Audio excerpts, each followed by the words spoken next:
Boa tarde, boa tarde. Boa tarde, galera da internet. Hoje é dia de estreia aqui na TV Aratu, hein? E a partir de agora a gente está começando o programa Fala Aí. E o convidado de hoje é ele, governador da Bahia, Rui Costa. Por favor, pode chegar aqui, governador. Boa tarde, boa tarde. Tudo bem? Tudo bom? Tudo bom? Boa tarde, gente. Então, estamos aqui para bater um papo sobre temas como juventude, segurança, educação, lazer, carnaval. O governador está aqui do meu lado, ele aceitou o convite para responder todas as perguntas e questões de jornalistas, influenciadores digitais, baianos da capital, do interior, que têm interesse em saber como anda a administração pública. E hoje aqui temos colegas como Darino Sena, Carla Araújo, Pablo Reis, Casimiro Neto, Léo Sampaio. Temos aqui representantes do povo e formadores de opinião também. Não é isso? Boa tarde, governador. Boa tarde, mais uma tudo vez. bom? Tudo certo? Está preparado para essa sabatina? Preparado. Acabei de chegar de que estava lá desde cedo e vim direto para aqui. Pronto, então. E olha, você internauta também pode participar do nosso programa, mandando comentários, sugestões e enviando as suas perguntas. As melhores serão repassadas para o governador. E agora a gente vai dar início e vamos saber qual o primeiro tema que a gente vai debater hoje. Pode soltar.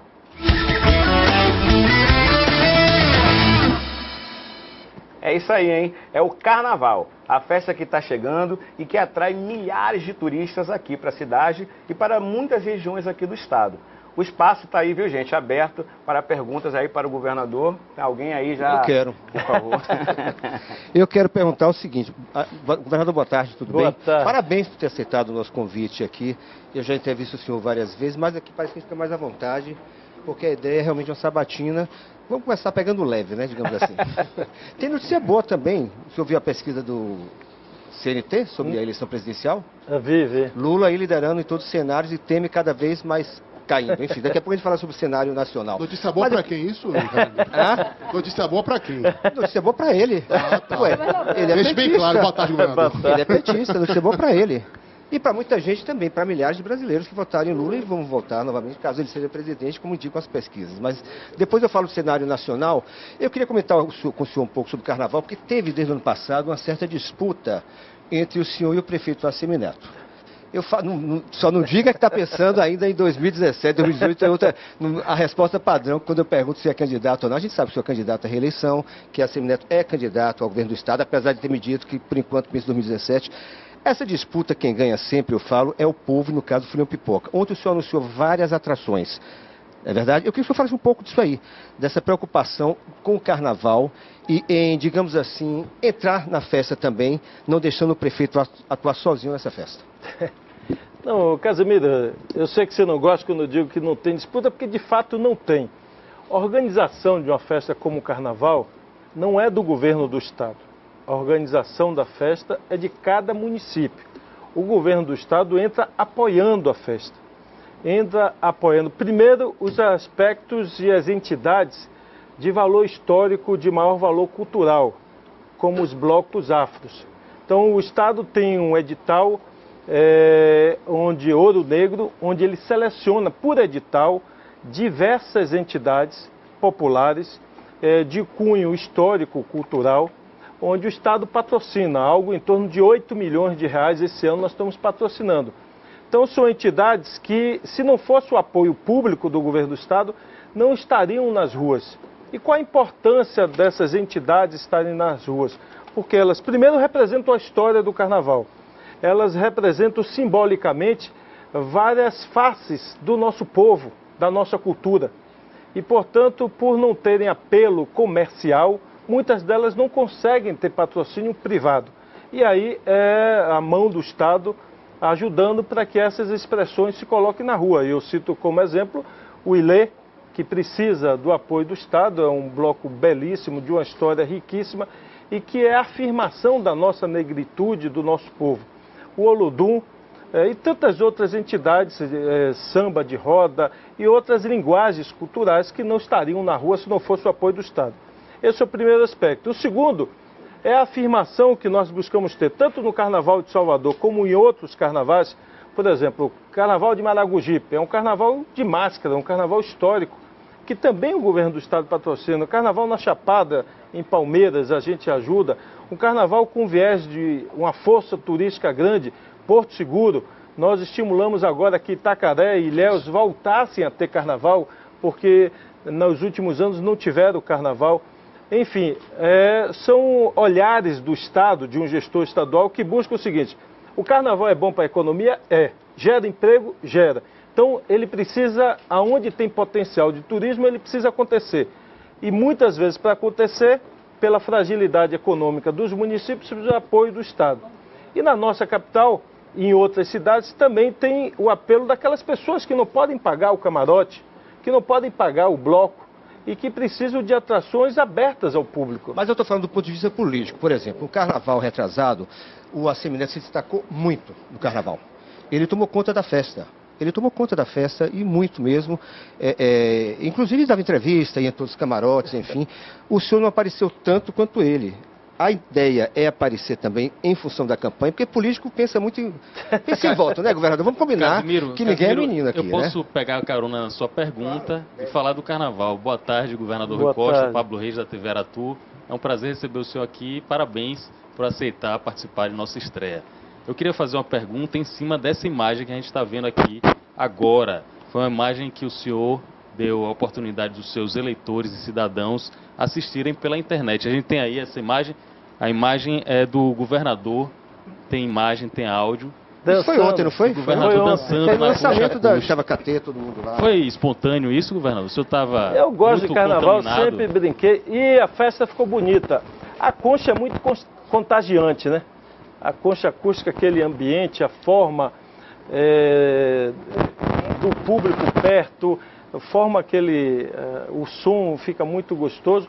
E de fato eu gosto, e ficou uma alegria muito grande com vários artistas do presente, do passado presentes, e faz parte. Eu digo, respondendo a Casimiro e a você, não é disputa, nenhuma eleição ganha ou perde quem tem maior exibição. O povo, graças a Deus, está a cada dia se conscientizando mais e querendo, primeiro, políticos menos tradicionais e menos politicagem e mais política com P maiúsculo e mais ação, mais coisas que resolvam a sua vida. Na minha opinião é isso que está acontecendo. E as pessoas vão comparar em cada eleição quem naquela eleição pode lhe oferecer nos próximos 4 anos uma melhor cidade, ou um melhor estado, ou um melhor país. Mas tem também a estratégia de marketing, né, governador? Vamos combinar. Mas eu vou insistir no negócio de quando Assemineto o marketing pelo seguinte. é falso, não, tudo bem. não soma. O senhor me falou uma vez que não é política de dar tapinha nas costas e ficar só no marketing e tal. O senhor tinha, tá menos, eu acho, mas o senhor tinha um perfil mais sisudo. A Assemineto tinha uma pegada mais pop.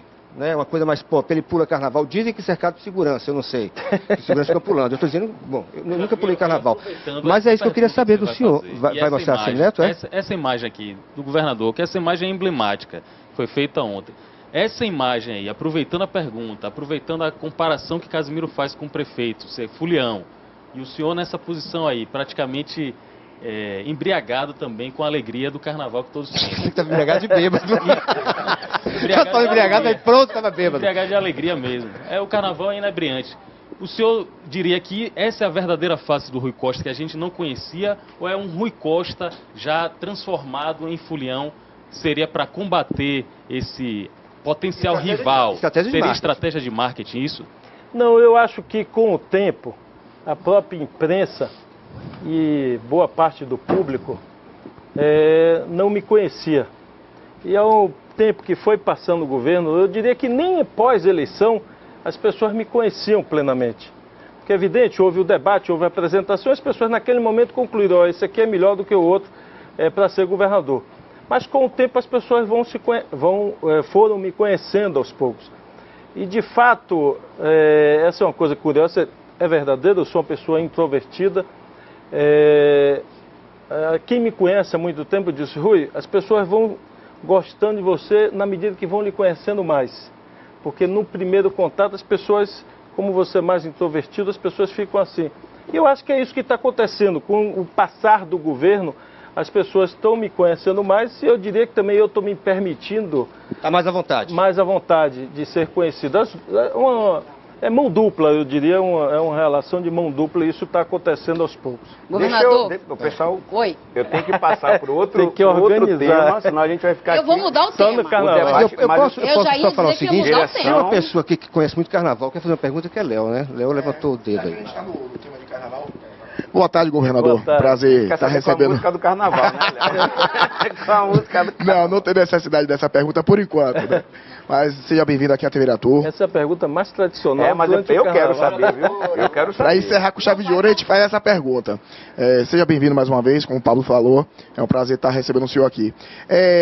Essa disputa, né, que Cáser fala, entre o governo do estado e a prefeitura de estar patrocinando grandes artistas, né, e muitos artistas, isso é bom para todo mundo, muito bom para o povo que vai para a folia, né, que não tem condições de pagar nenhum bloco. Como é que o governo está administrando o pagamento do cachê desses artistas? Porque em alguns anos anteriores, a gente viu algumas queixas de artistas que demoraram muito de receber o cachê, né? Em torno de 5 meses, 6 meses depois.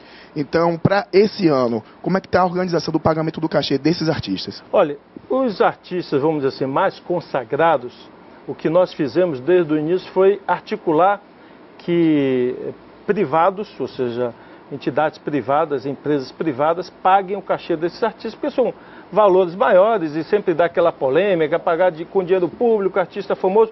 Então, esses artistas quem pagam são as empresas privadas. O dinheiro público é usado para pagar as entidades, não diria menores, mas de menor potencial econômico. São entidades grandes, como Ilê, Olodum, ou outras menores, mas essas o governo do estado paga diretamente, que tem, repito, um apelo cultural, histórico muito forte.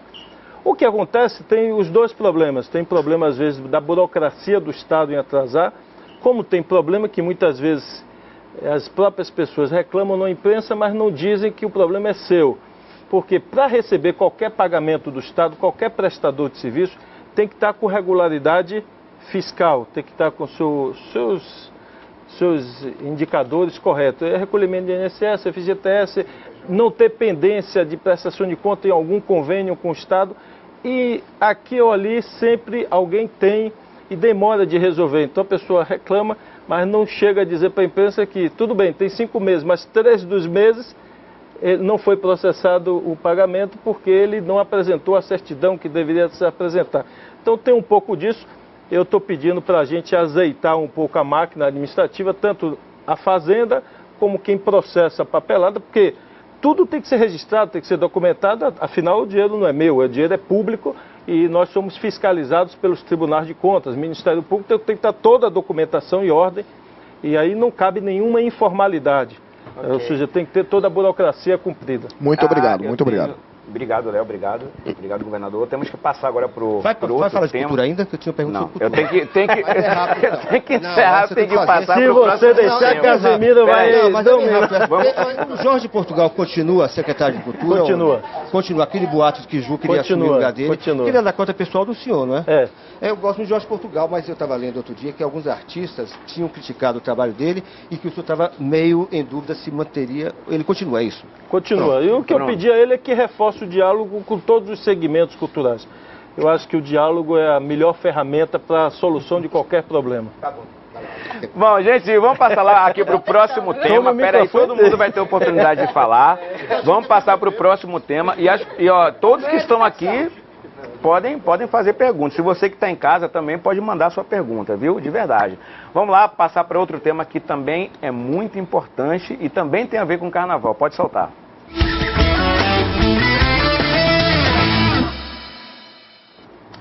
Olha aí, gente. Ó, segurança. Para garantir a segurança no carnaval, é necessário ter uma verdadeira tropa de prontidão. E aqui em Salvador, também no interior. A turma está preparada, governador? Sim, está preparadíssima e eu diria que tem um número que eu acho que outros já disseram antes, mas nunca é demais repetir. É a maior movimentação de tropa em um período de paz que acontece no planeta.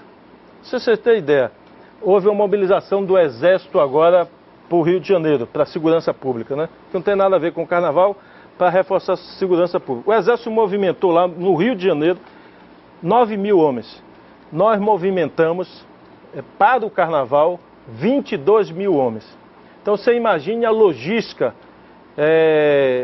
completa para 22.000 homens. Alojamento, alimentação, transporte, troca de escala. Você imagina chegar pelotões naquele circuito, sair do circuito. Enfim, é uma logística complicada, grande, que ao longo de muitos anos foi se ganhando experiência, conhecimento, e graças a Deus, ano após ano, a gente vem aperfeiçoando. E o ano passado fizemos uma grande inovação na área de segurança, que foram os portais de acesso para o circuito. E deu muito resultado, houve muita apreensão, ou até, eu diria, intimidação de quem pretendia ir armado para o circuito. E nós conseguimos, eu diria, reduzir muito o número de armas brancas ou armas de fogo no circuito. E esse ano a dose será repetida, eu diria, ampliada. Nós ampliamos o número de monitoramento de câmaras e ampliamos também o número de portais e fechando ruas para que o público seja induzido a participar pelos portais. Ok, eu quero agradecer aos internautas, né? Estou sabendo aqui que a nossa audiência tá alta demais. E vou aproveitar aí, olha, já tem pergunta de internauta aí na tela, né? Daqui eu não 23 delegados de polícia e escrivãos. Esse é o que eu mais recebo no meu Twitter. Olha, eu diria que esse mês ainda eu pretendo essa semana pedi ao secretário de administração, que estava de férias, voltou na segunda, para verificar com a PGE se nós temos... Esse é o último grupo que falta ser nomeado de um total de 680 nomeações da Polícia Civil de delegados e agentes. Faltam alguns delegados e alguns agentes residual do concurso que eu devo nomear ainda esse mês. É porque como o Estado está acima do limite prudencial, o povo não tem obrigação de saber isso, tem uma lei que chama Lei de Responsabilidade Fiscal e que diz que toda vez que o Estado ultrapassa 46,17% da sua receita com pagamento de pessoal, o Estado fica proibido de fazer novas contratações e fazer reajuste salarial para servidor. Em função disso, não que eu aumentei o gasto, muito pelo contrário, eu reduzi o gasto. O problema é que a receita caiu muito. Como o indicador é gasto dividido pela receita, como a gente aumentou, a receita caiu muito, nós tivemos um aumento do índice, portanto, nós ultrapassamos o índice de pessoal. E, em função disso, nós temos um regramento que eu só posso convocar, que é o quantitativo que se aposentar. Então, nós estamos chamando aos poucos, na medida que o pessoal que está na ativa se aposenta, nós chamamos um novo grupo, e agora falta um novo grupo ser chamado. Eu acho que ao todo não chega a 50 pessoas, as 3 categorias, agentes, delegados e escrivãos, e nós esse mês ainda devemos chamá-los todos. Governador, olha, deixa eu aproveitar, boa tarde, eu não falei com o senhor antes, obrigada por vir, eu acho muito bacana o senhor vir e participar de uma coisa tão inovadora, sendo a maior autoridade do Estado. Olha, eu lancei nas minhas redes sociais o Fala Aí. O que gostaria de perguntar ao governador? Foram, acho que, 90 ou 100 perguntas. Eu vou tentar fazer em cima dos temas. Aqui, Léo Negro pergunta que dia sai um concurso da PM na Bahia, já que o senhor estava falando sobre peritos e sobre a polícia. Eu chamei no primeiro ano 2.000 policiais novos, já estão contratados, já estão trabalhando, e no mês de abril, até o mês de abril, sai o edital da Polícia Militar para 2.000 vagas de concurso público para ser policial, e tem outras funções dentro da polícia, inclusive bombeiros, que o edital sai até o mês de abril. E até o mês de junho eu lanço o edital para professor da rede pública estadual. Nós temos hoje muitas vagas sendo preenchidas por reda.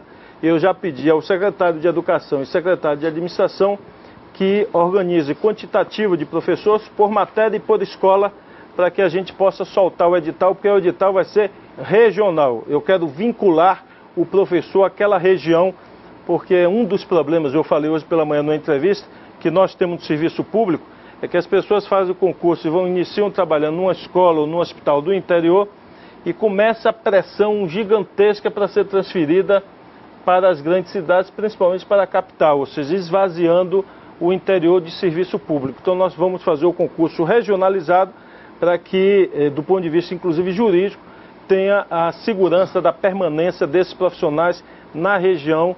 Então eu devo soltar no mês de junho o concurso de professores e de abril o de IPM.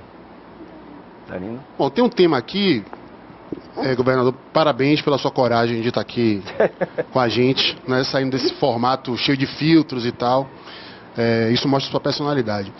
Tem um tema que eu vou colocar aqui, porque se eu não colocar ele não vai entrar. Porque esse tema é tão maltratado no nosso estado, ele é tão negligenciado que os nossos editores, nossos produtores, nossos diretores desse programa não colocaram esse tema e eu fiquei indignado com isso.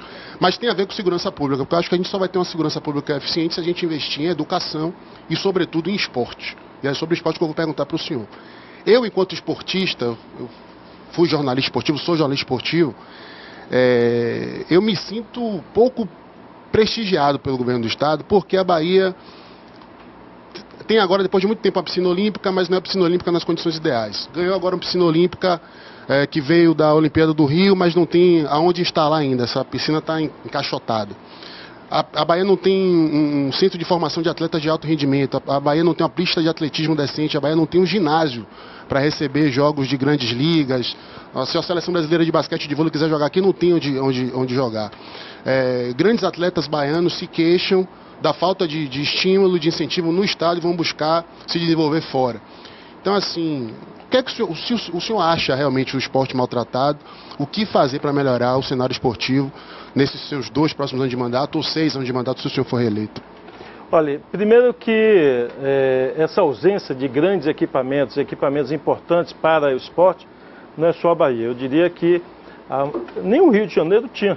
Tanto é que teve que construir tudo para a Olimpíada. São Paulo também não tem grandes equipamentos.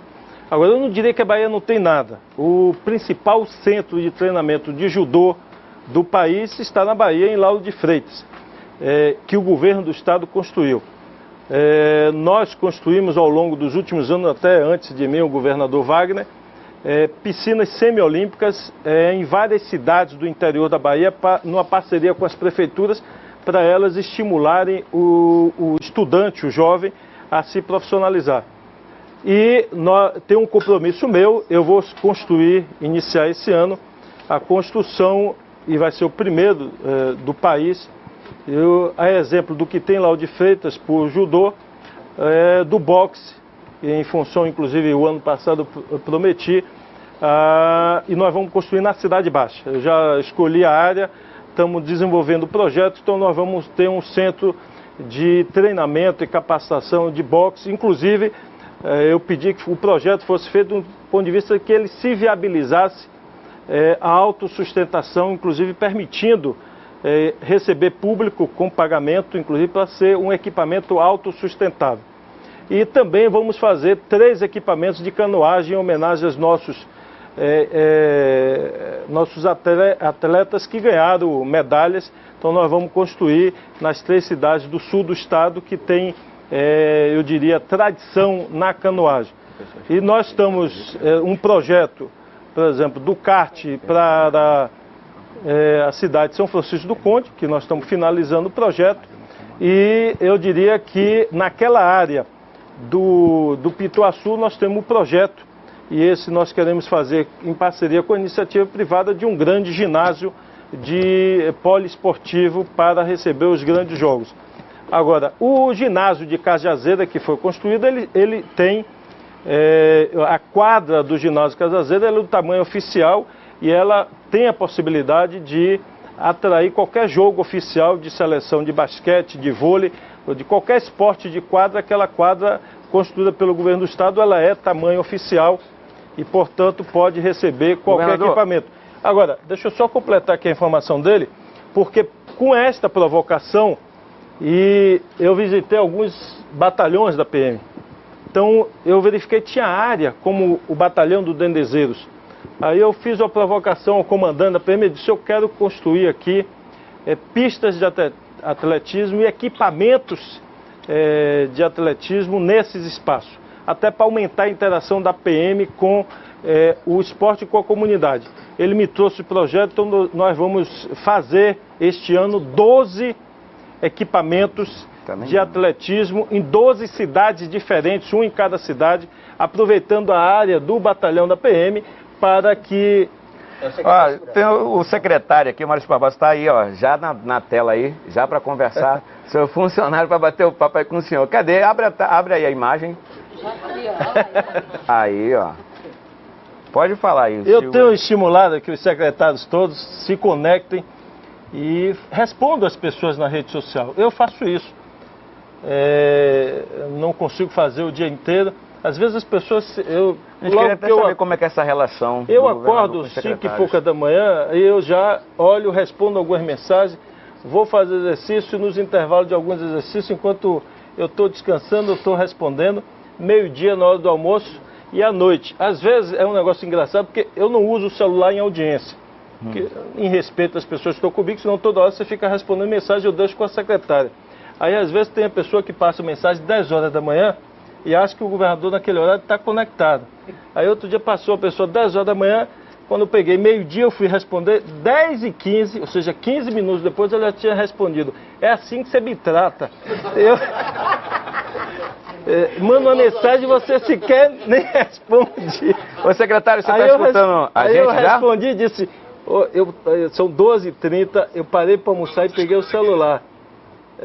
Na hora que você passou a mensagem, eu estava em audiência, recebendo aqui prefeitos, e eu só agora, na hora do almoço, estou vendo... Aí respondi a ela, pediu desculpa. Encantada, governador, pro senhor, nas redes sociais? Fala a verdade, fala a verdade. Fala a verdade. Eu não recebo, não. Eu não recebo nenhuma. Eu diria que minha esposa pega o celular todos os dias. Então... Gente, deixa eu falar aqui com o secretário que tá escutando a gente. Tá dando para ter essa conexão legal aí, secretário? Mais ou menos, mas dá para ouvi-los e tentar participar um pouco aí da conversa. Pronto, esse chefe que está aqui do meu lado, do nosso lado, ele é muito rigoroso, pega muito no pé? Ele é muito chato, como é que é isso? Não, mas é o ideal. O governador é uma pessoa muito atenciosa e cobra muito, não deve cobrar. A população também fica muito no pé da gente. E nós temos um compromisso muito grande com a população de prestar o melhor serviço. Às 5h30 eu sou um dos poucos secretários que estou lá com o governador passando as mensagens. As minhas mensagens, infelizmente, não são tão boas quanto eu gostaria por conta das ocorrências que acontecem durante a madrugada. Mas uma pessoa que interage muito com a equipe, passa muitas orientações, isso para nós nos traz um conforto de saber que nós temos um chefe que podemos confiar para ter uma decisão bem. A conexão não está muito legal, não. Deu para entender. Eu vou finalizar aqui a ligação porque a conexão não está muito legal. Obrigado, viu, secretário? De verdade, nossa sabatina aqui continua. Mas isso é verdade. Logo cedo, eu vou copiando as mensagens que tem no Twitter, no Face, no Instagram e destinando a cada secretário e cobrando resposta dele. E às vezes quando... Eu não sou igual a jovem que com 15 minutos já reclamou, mas se até às 8 horas da manhã o secretário não me ligar ou não mandar mensagem de volta, eu já estou ligando, cobrando para... Governador, o áudio está legal aí? Tá. Governador, boa tarde. É um prazer estar perguntando ao senhor. O senhor, como é que o senhor se sente? Porque nas redes sociais já estão falando que o senhor é o melhor governador que já teve na Bahia e é o melhor governador do Brasil. Isso não sou eu que estou falando, está sendo exposto em todas as redes, que o senhor é o melhor governador da Bahia e o melhor governador do Brasil. Faz várias obras, tem um cidadão que vai lá, coloca a placa e ponga, tem essa conversa, né? Eu queria saber como é que o senhor se sente vindo num partido que está em baixa, que é o PT, né? Vindo de uma classe que está em baixa, que é a política, né? E o senhor se saindo tão bem com o Estado, sem nenhum tipo assim de problema exposto, como estamos visto em São Paulo, no Rio, no Espírito Santo, no Rio Grande do Sul, entendeu? O senhor está realmente, na minha concepção, fazendo um excelente trabalho. Como é que o senhor se sente hoje, dentro do Estado, como governador da Bahia? Com licença, governador, eu só vou pedir para os convidados para se identificarem antes de... Meu nome é Carlos Augusto. Por favor, tá? De onde? Eu sou dos Barris, já fui do IAPI, já fui do Colégio de Ituaçu, sou músico. Então, tipo assim, e outra coisa também, eu gostaria de saber se vai haver realmente a construção da ponte, porque são muitas atmosferas. E se vão colocar a ciclovia, porque no dia da reunião estava e não colocaram a ciclovia, bati na mesa e falei, tem que ter a ciclovia. Pronto. Eu sei que são muitas atmosferas sobre sua cabeça. Entendeu? Por sinal, a gente sem querer descobriu que quem manda no senhor é sua mulher, mas tudo bem. Então, tipo, é que nem eu. Quem manda em mim é minha mulher, tudo bem. Então vamos deixar o governador responder aí essa Deixa pergunta. eu só, eu diria com 2 palavras. Primeiro, é humildade e muito trabalho. Humildade e trabalho são as 2 palavras que eu carrego comigo. E humildade no dia a dia. Eu quando cheguei no palácio, que de palácio não tem nada, na verdade ali era na década de 60, Lomanto, a esposa de Lomanto ali era um sítio, na época Ondina não tinha nada, a esposa de Lomanto foi passar um final de semana prolongado lá, que morava aqui no Campo Grande, e disse, daqui eu não quero sair, não quero ficar naquela confusão no Campo Grande, quero morar aqui, e desde então ali é a casa do governador, e que de palácio não tem nada. Mas desde que eu entrei ali, eu faço questão de ter a minha vida o mais próximo possível da minha vida simples. Comecei a criar galinha, tenho mais de 100 galinhas lá. Outro dia eu estava limpando o galinheiro, largaram um prego lá, tem 15 dias, e eu furei o pé, atravessou o meu tênis, furei o pé no galinheiro. Aí nos primeiros dias que eu cheguei lá e que eu fui limpar o galinheiro, os funcionários do palácio, governador, pelo amor de Deus, deixa que eu limpo, deixa que eu faço. Gente, isso aqui eu gosto de fazer, isso me faz bem, isso me chama para uma coisa, para eu botar meu pé no chão, saber de onde eu vim, quem eu sou e me manter com humildade. Então eu faço minhas coisas, e muito trabalho, eu sempre trabalhei muito, eu diria que sou obstinado por trabalhar, trabalho desde adolescente por necessidade, e hoje eu sempre gostei muito de trabalhar. E eu diria que a minha vocação, minha mãe dizia assim, use o seu talento para você realizar você, sua família, para você ficar bem na vida. Eu dizia, minha mãe, a minha não é essa. Meu talento não é tentar reparar aquilo que eu não vivi na minha infância, na minha adolescência, do que eu sofri, tentar fazer as coisas para melhorar a vida das pessoas. E assim eu tenho feito, trabalho bastante e eu não deixo o poder subir a minha cabeça. Eu me mantenho com os pés no chão e trabalhando. Eu completei agora só 2 anos de governo, o tempo passa rápido, 2 anos de dificuldade, de queda de arrecadação, mas organizando as finanças, trabalhando muito, a gente tem conseguido manter o estado de pé e hoje eu os degraus da escada, senão você não chega ao último degrau. Com certeza. A educação infantil, por exemplo, no nosso estado, no nosso país, foi durante anos abandonada, desprezada. Toda vez que eu tenho que falar das coisas, o nego diz que eu estou polemizando, pensando na eleição, mas é verdade. Por exemplo, nós temos a pior oferta de ensino infantil do Brasil, na nossa capital e no nosso estado. É a pior do país, entre todas as capitais. Isso prejudica muito a educação, porque uma criança, dizem os especialistas, eu não sou especialista em educação, eu sou economista, mas como eu me interesso, eu leio muito. Os especialistas dizem que a capacidade de raciocínio, que eles chamam capacidade cognitiva do ser humano, se desenvolve intensamente entre 2 e 4, 5 anos. É aí que a capacidade de raciocínio do ser humano mais se desenvolve, onde começa a ter as combinações dos neurônios. E nessa faixa de idade, a criança precisa ser muito estimulada para ela virar um jovem, um adulto com um raciocínio melhor. Se na cidade as crianças, a maioria das nossas crianças, sequer tiveram acesso a uma creche, a uma escola infantil, como é que eles vão se desenvolver? Então, você já começa a fazer o fosso a partir da cidade. E aí concordo com você, nós recebemos muitas vezes alunos no 2º grau que mal conseguem ler.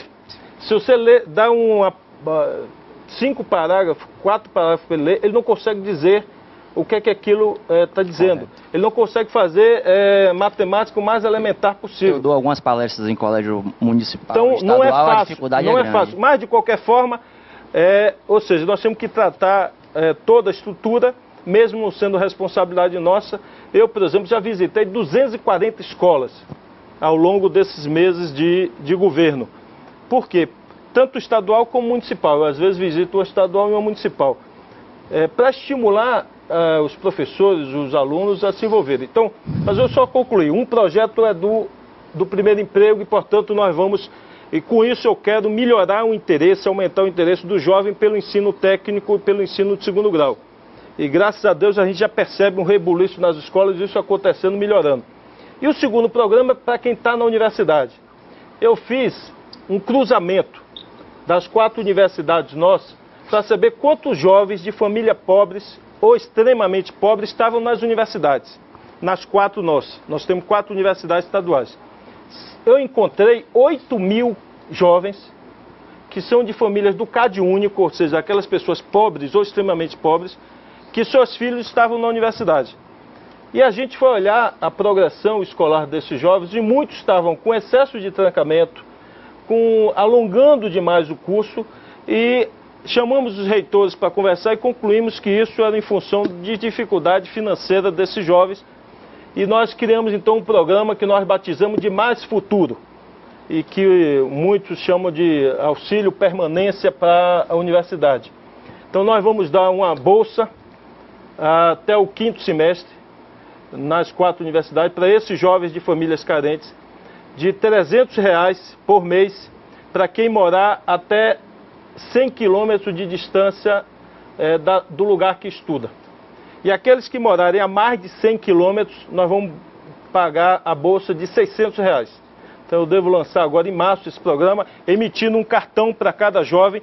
É evidente que tem uma lei estadual aprovada com vários condicionantes. Ele não pode ficar trancando matéria, ele tem que ser aprovado, ou seja, tem lá os condicionantes, obrigação de presença de no mínimo tantos % de presença nas aulas, etc. E do 6º semestre em diante, nós vamos oferecer estágio para esses jovens. Então ontem mesmo eu fiz uma reunião, que antes o critério de estágio no Estado era solto. Tanto é que a maioria dos estágios, ou boa parte dos estágios no Estado, era de universidades particulares. Eu digo, não, isso não está certo. Então, nós levantamos ontem cerca de 4.000 vagas de estágio para nível superior e que nós vamos oferecer prioritariamente para esse jovem. Então, a partir do 6º semestre, ele vai receber, ele não deixa de receber a bolsa e passa a ser ofertado o estágio a ele, porque além da remuneração, ele vai ter a experiência profissional. Então, são 2 programas que, na minha opinião, vão ajudar a melhorar a educação na Bahia. O senhor acabou de dizer que chegou de Jequié. Exatamente. Quando a gente anunciou que ia ter uma live com o senhor para todo o estado da Bahia, pessoas de várias localidades quiseram conversar com o senhor, entre eles Arlécio, de Jequié. Eu queria que Arlécio fizesse essa pergunta para o senhor. Fique à vontade. Olá, Arlécio, tudo bom? Pode falar. Boa tarde, governador. Boa tarde. Tudo bem, governador? Boa tarde. Pode falar. Governador, o senhor teve em Jequié hoje, esteve aqui lançando uma importante obra que foi a construção do SAC e também teve em loco verificando a obra da Policlínica do Hospital Padre Valadares. Quero dizer para o senhor que a gente jequiéense tem o senhor como um cidadão jequiéense também, né? Sua esposa daqui, e isso muito nos alegra, ter a sua presença aqui na nossa cidade. Mas, governador, eu gostaria de fazer algumas perguntas, não sei se o senhor vai poder responder todas elas. Vou tentar fazer 2 em uma só. Em relação ao Centro Social Urbano de Jequié, por exemplo, que eu sou coordenador aqui, quero saber do senhor a respeito dos centros sociais urbanos da Bahia.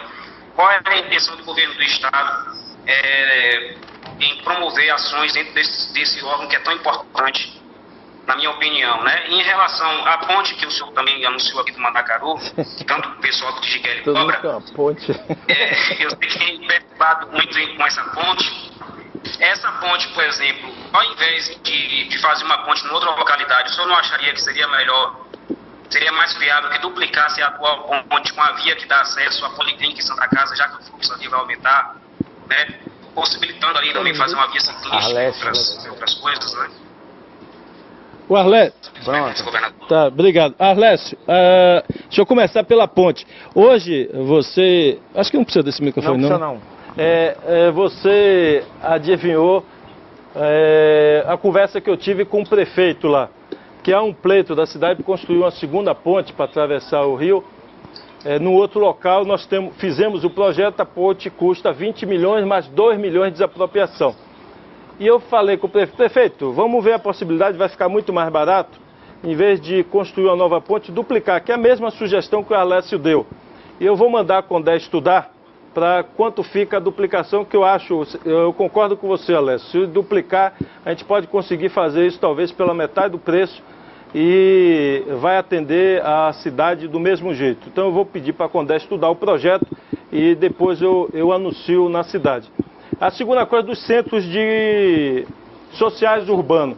O centro social urbano, nós temos alguns no estado, ele foi herdado daquela época que quem fazia assistência social era o estado e não o município. Como houve uma mudança do regramento disso, ou seja, a política de assistência social, ela foi direcionada aos municípios. Então, o Ministério do Desenvolvimento Social e os programas contratam direto com os municípios e não com o estado.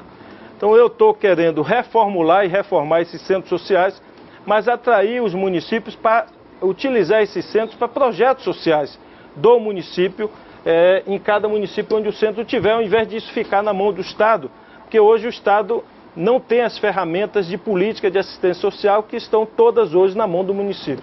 Eu posso fazer uma pergunta, já que está falando do interior do Estado? A gente sabe que no interior do Estado tem um animal que é muito importante, que é o jegue. O jegue. E tem uma polêmica, né? Com o jegue, o Ministério Público, a China, envolvendo aí. Explica pra gente como é que tá essa polêmica, de que maneira você pretende solucionar. Tá matando o jegue? Como é que é? Esse é um negócio engraçado, Casemiro, porque, quer dizer, engraçado e sério ao mesmo tempo. Nós vimos recebendo, corretamente, eu quero reconhecer, muitas ações, muita reclamação dos promotores públicos de várias cidades, dizendo o seguinte, ó, está tendo muito acidente de carro, vitimando pessoas de moto, pessoas de carro, atropelando o jegue nas estradas. Por quê? O jegue tinha uma função social no Nordeste, que era servir de tração para o trabalho rural. Mas com o aumento da mecanização, com o uso das motos, que hoje é muito usada, mesmo na zona rural, o pessoal hoje, eu já vi várias pessoas tangendo o gado, não com cavalo, com a moto, dentro do pasto. O jegue ficou em desuso e as pessoas meio que abandonaram os jegues. E eles foram se reproduzindo dentro do pasto ou fora do pasto das estradas e provocando acidentes. E a gente, com a dor de cabeça, o que é que faz com tanto animal num estado gigantesco como esse da Bahia? De repente eu recebi um chinês dizendo que o jegue ele é muito valorizado, do mesmo jeito que o carneiro, que o bode, que o boi é valorizado no Brasil. Na China eles valorizam muito o jegue como alimento de carne, e o couro do jegue e as substâncias que estão em torno da pele do jegue é extremamente usado para a área farmacêutica deles. Eles tiram vários medicamentos do couro do jegue. Eu confesso minha ignorância, eu não conhecia isso. Muitos subprodutos do jegue eles usam para produtos medicinais, usam largamente. Então tem um valor comercial grande. E um empresário chinês veio aqui e disse, olha, eu tenho interesse em montar fazendas aqui para criar jegue e para exportar para a China. Pronto, nós temos gado, bode, que emprega milhares de pessoas. Se nós tivermos aqui fazenda produzindo jegue, eu vou resolver o problema da agricultura familiar inteira e empregar milhares e milhares de pessoas que passam necessidade. Nesse momento estão com a seca, inclusive, aumentando a dificuldade. Vou resolver o problema dos acidentes, que vou tirar esse jegue todo da estrada. Governador. Aí o chinês disse assim, ó, eu começo por abatendo, eu soube que vocês têm um grande número, e levando para a China esses jegues que estão aí incomodando e causando acidentes. Pronto, arrumei um frigorífico para abater os jegues, o próprio empresário, sem poder o poder público arrecadar, recolheu o jegue para abater e comercializar para a China. Aí os promotores que questionavam os acidentes ficaram satisfeitos. Aí me apareceu a promotora, que é defensora dos animais, dizendo, não, isso é um absurdo matar o jeguinho. Eu digo, gente, é tudo uma questão de cultura. Quer dizer, matar o boi é absurdo? Não, é verdade. Então vamos propor que ninguém coma mais carne de boi, ninguém coma mais carne de bode, ninguém coma mais carne de carneiro, ninguém pode matar mais galinha, porque... Manda a promotora levar o jegue para casa. Não, aí eu perguntei, num debate, eu disse assim, ó, eu quero saber onde é que eu vou enfiar o jegue, porque eu não tenho onde botar o jegue. Então, eu não tenho onde botar o jegue, porque eu recolho o jegue. O Estado não pode comprar fazenda. Você imagina eu pegar dinheiro público para comprar fazendas e mais fazendas para botar geladeira para ficar mantendo os jegues. Então, gente, o que nós precisamos, esse estado é um estado, eu fico às vezes perplexo com as pessoas, nós estamos no estado pobre, ainda hoje, a Bahia é o estado, ainda hoje, que tem os maiores índices de pobreza, de extrema pobreza. Nós tiramos quase 3 milhões de baianos da extrema pobreza. Mas a Bahia, comparado com outros estados, ainda é um estado muito pobre. Nós temos os maiores índices de desemprego do país, temos baixa escolaridade ainda. Estamos melhorando e muito e vamos continuar melhorando, mas ainda somos um estado pobre, de muito desemprego. Então, gente, nós precisamos dar emprego às pessoas, nós precisamos dar uma solução, uma atividade econômica para as pessoas. Então, eu não consigo entender essa coisa de por que eu posso criar galinha, bode, pato, carneiro, todos os animais e o jegue não pode. Então, aí fica o Brasil tem um problema institucional grande, e eu digo isso a pessoas, o Ministério Público é uma instituição magnífica. Agora, tem um grande problema no funcionamento do Ministério Público. Como cada um vira quase um Ministério Público, então de um lado você tem uma promotora que quer a solução do jegue, e a outra que está matando pessoas, e outra que não quer que mate o jegue. A mesma coisa, eu estava num sistema de abastecimento de água na região do Vale do Paramirim. Eu ainda era secretário e consegui, com a presidenta Dilma, um projeto de quase 150 milhões de reais. Um projeto maravilhoso, levar uma adutora para 12 cidades. Aí na hora de... E o Ministério Público, a promotora lá, cobrando, multando o Estado, dizendo que tem que levar água, o povo está passando sede. A gente conseguiu o dinheiro, vai começar a obra, aí me apareceu outra promotora, dizendo o seguinte, não, tem 200 pessoas que fazem irrigação e não pode tirar a água da barragem porque vai prejudicar 200 pessoas. Eu digo, promotora, a lei federal, a Constituição diz que a prioridade da água é para abastecimento humano. Eu vou abastecer aqui mais de 100 mil pessoas. Nós temos 200 pessoas fazendo irrigação da forma mais velha e tradicional por inundação. Eu vou tirar 1/3 da água que eles jogam fora de desperdício no solo. 1/3 para abastecer mais de 100 mil pessoas.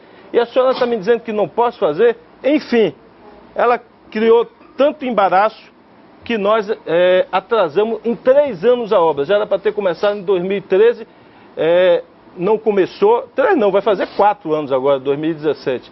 Só estou conseguindo começar essa obra agora. Então, 4 anos, o povo passando sede, porque de um lado tinha a promotora corretamente cobrando abastecimento humano, mas me apareceu uma dizendo que estava prejudicando 200 pessoas. Então, isso atrapalha muito o funcionamento do governo. Antes de Leozito falar, rapidinho, Leozito. Agora, tem, para ser justo ali, tem uma... Eu não sei o nome dela. Ah, já passou? Então... Pronto. O governador, essas imagens aí que estão aí no Super Drone, o senhor reconhece? Ali sabe que lugar é esse aí? Ali é no... Vamos ver se ele é bom de memória. Lugar que lembra o seu passado, viu? Aí é no morro lá na Liberdade. Ah, exatamente. Daí dá pra ver sua rua aí, governador? Aí a ladeira do São Domingos, dá. Ele conhece mesmo, daí de cima. O senhor morava onde aí? Eu morava aqui descendo a ladeira, logo à esquerda aqui. Depois dessa entrada... Mudou o que, governador, da época pra cá? A minha casa era mais ou menos essa aqui. Cadê a ponte de lá, governador? Cadê? Aqui, passou aqui, volta aqui. Cadê? Passou, é do lado de cá. Passou já, passou, Super Drone, já passou. Governador, dessa época da infância que surgiu o apelido Correria, ou essa é coisa recente? E como o senhor reage a esse apelido? Não, eu reajo com naturalidade. Eu sempre fui, eu diria, alguns chamam de hiperativo, outros de trabalhador, acelerado, porque eu acho que quem veio da origem que eu vim não tinha tempo a perder. Por exemplo, muita gente acha que eu fiz movimento estudantil, eu nunca fiz movimento estudantil, porque eu não tinha tempo. Eu, quando estudava, chegava em casa e às vezes não tinha comida, eu ia pescar ali no Monte Serra com os outros meninos da rua para amarrar resto de carne que a gente passava no açougue para pegar numa folha de bananeira, fazer de isca e pegar siri ali no Maitá, Monte Serra. Hoje eu acho que não tem, que já destruído tudo, mas naquela época tinha muita. Então a gente ia lá, coletava e voltava para casa para cozinhar. Então eu nunca tive muito tempo. Depois que eu entrei na escola técnica, a aula era do dia inteiro, eu não tinha tempo nem de voltar para casa almoçar, a gente comia um pão com passas, um pão desse negócio aqui, e com um refrigerante, era o meu almoço todos os dias na escola técnica, para poder a gente estudar. Então, desde então era fazendo bico o tempo todo para ajudar meu pai e minha mãe, dando aula particular, trabalhando em loja de calçado, que eu já trabalhei. Quando eu era menor, meu tio tinha uma fábrica de picolé e eu às vezes vendia picolé, enfim. Então era sempre, eu nunca tive tempo para ficar, e eu sempre fui muito família, eu nunca fui de muita festa, muita rua, eu sempre fui muito família e trabalhei muito. Então daí governador, ainda não jegue lá ele, né? Queria saber se o senhor teve algum problema com o Ministério Público. Com o jegue não. Com o jegue na lavagem do Bonfim. Olha, essa é outra coisa que eu também, eu não consigo entender como é que, por exemplo, a nossa lavagem do Bonfim tinha um aspecto cultural belíssimo, com os animais, com as carroças. Eu não consigo entender como desfiguraram completamente a nossa festa, do ponto de vista da sua imagem, da sua beleza estética, desfigurado totalmente. Por quê? Porque não pode ter um animal com alegoria, que maltrata aquele animal tem se ele caminha ali todo configurado, desenhado, eu não consigo entender isso, porque o que nós temos, na verdade, é extinção. Na medida que esses animais não podem cumprir nenhuma função social, eles tendem à extinção, porque se ele não pode cumprir uma função econômica, não pode cumprir uma função cultural, a que finalidade, então alguns desses, por exemplo, ontem votou no Senado a legalização das vaquejadas. O que eu acho que deveria ser adotado é o seguinte: que medidas de cuidado com os animais nós vamos exigir? Aí está correto. Ou seja, proteção, medida protetora, não permitir furar o animal, não permitir espora, não permitir maltratar o animal, e está certo. Agora, você vetar a qualquer esporte que tenha animal, não faz sentido isso. Esses animais, esses cavalos de vaquejadas, são mais bem tratados que muitos seres humanos, têm veterinários, recebem vitaminas, recebem alimentos, são cuidados, tomam 2 vezes banho no dia, enfim, são animais muito bem cuidados, porque eles valem muito dinheiro. Um cavalo desse chega a ser vendido por 200, 300 mil reais, então ele é um valor econômico, ele emprega milhares de pessoas no Nordeste e trabalham nisso, no interior milhares de pessoas trabalham, e de repente alguém diz, não pode mais.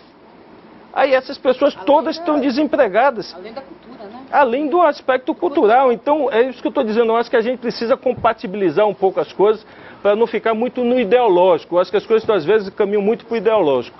Ô, governador, vamos passar para o próximo tema.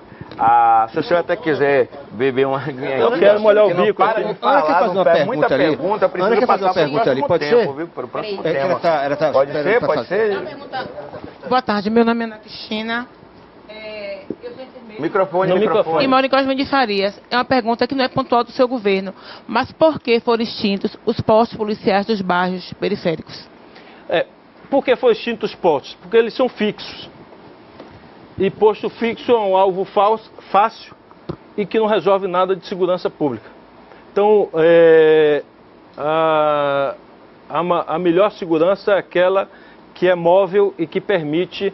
Quanto mais móvel, quanto mais acessível numa cidade difícil acesso como essa, nós estamos aumentando o número de motos, estamos aumentando o número de câmaras, porque é a mobilidade e a capilaridade que garante a segurança. E não o conceito de... No Brasil inteiro, não é só aqui não, foi desmontado esse conceito de postos fixos. Nós temos bases comunitárias que nós estamos ampliando, agora mesmo vou inaugurar uma ali junto ao Roberto Santos, que nós urbanizamos aquele entorno do Roberto Santos, construímos uma base comunitária. Aí sim, nós temos uma base comunitária, mas o policiamento tem que ser móvel para passar em todas as ruas e, se possível, o ideal seria nós termos câmaras nas principais ruas e nas principais lugares de ocorrência. Então, esse conceito de posto fixo, ele, além de deixar o policial como um alvo fácil, do bandido, ele não resolve o problema de segurança. No máximo, no entorno do posto você teria segurança, mas em todo o resto você não teria. Então, vamos passar para o próximo tema aí. Pode rodar aí, por favor, Wilton. Governador, nesse tema saúde, José Ailson Oliveira de Queimadas, no interior da Bahia, ele pergunta, governador, por que o hospital estadual do território do Cisal ainda não foi construído? E eu queria complementar essa pergunta da seguinte forma: a gente recebeu a informação de que o governo conseguiu economizar em custeio nos últimos 2 anos, se eu não me engano, 1 bilhão e 200 milhões de reais. De que forma esse dinheiro vai voltar para o contribuinte, para o cidadão? Por que o senhor não constrói hospitais nas maiores cidades da Bahia? Nós estamos construindo. Agora, só para fazer um encontro de contas aqui, dando uma de contador, nós deixamos de arrecadar 1 bi 900 e economizamos 1 e 200. Ou seja, tem um buraco aí de 700 milhões. E que nós tapamos isso com empréstimo. Então não é o dinheiro que vai voltar. Ou seja, se eu não tivesse economizado isso, a Bahia estava vivendo a mesma situação dos outros estados. Nós só conseguimos atravessar esse momento sem o caos, porque nós conseguimos economizar 1 bi 200. Por quê? Perdemos 1 e 900. Essa diferença eu tapei com empréstimo, senão a gente estava vivendo o mesmo caos. Sobre hospitais, eu me comprometi ao longo do meu governo iniciar 7 hospitais. Nós já concluímos o HGE, concluímos e inauguramos o Hospital da Mulher. Estou inaugurando agora no primeiro semestre 2 hospitais. O Hospital da Costa do Cacau, em Ilhéus, que é um novo hospital, e o primeiro Hospital da Chapada, que vai ser em Ceabra. Então aí eu completo 4 hospitais. Inicio ainda um 5º hospital, que é o novo hospital da região metropolitana, que será em Lauro de Freitas, que nós vamos iniciar esse ano. Nós temos mais 2 hospitais para atingir a nossa meta de 7. Agora, eu disse hoje pela manhã numa entrevista lá em Jequié e vou repetir. O meu estilo não é do político tradicional que sai iniciando 10 obras, sabendo que todas as 10 vão se arrastar por 4, 5 anos. Tem gente que gosta de fazer isso, anuncia uma obra e não conclui essa obra nunca. Tem gente que anuncia um hospital e leva 2 mandatos construindo um hospital. Tem gente que anuncia uma escola e leva 2 mandatos construindo uma escola. Eu não gosto de fazer isso. Então eu prefiro, se eu tenho condições de iniciar 7 obras, eu inicio as 7 e vou concluir as 7. Então, Costa do Cacau, tem 1 ano que eu iniciei a obra, vou entregar o hospital com 1 ano. Dei ordem de serviço e vou entregar agora. Hospital de Ceabra, vou entregar. Então, este é o meu jeito de fazer. Eu podia anunciar 10 hospitais e levar, acabar o meu mandato, não inaugurar nenhum e disse, olha, o que eu prometi foi iniciar 10. Está aqui, iniciei os 10 e o povo não usou nenhum dos 10. Então, tem gente que faz isso. Eu não gosto de fazer isso, eu prefiro fazer as coisas conforme a nossa capacidade. Então, dos 7 que eu me comprometi, 5 eu já concluo ou inicio esse ano e ficam faltando 2 que nós vamos programar. Tem algumas regiões que nós temos programado, hospitais regionais. Agora, ali, o que eu estou propondo a alguns prefeitos, na saúde nós estamos regionalizando com a construção de policlínicas. Eu já inauguro esse semestre 4, vou iniciar mais 7 e eu estou propondo alguns hospitais virarem hospitais regionais com a participação financeira do Estado.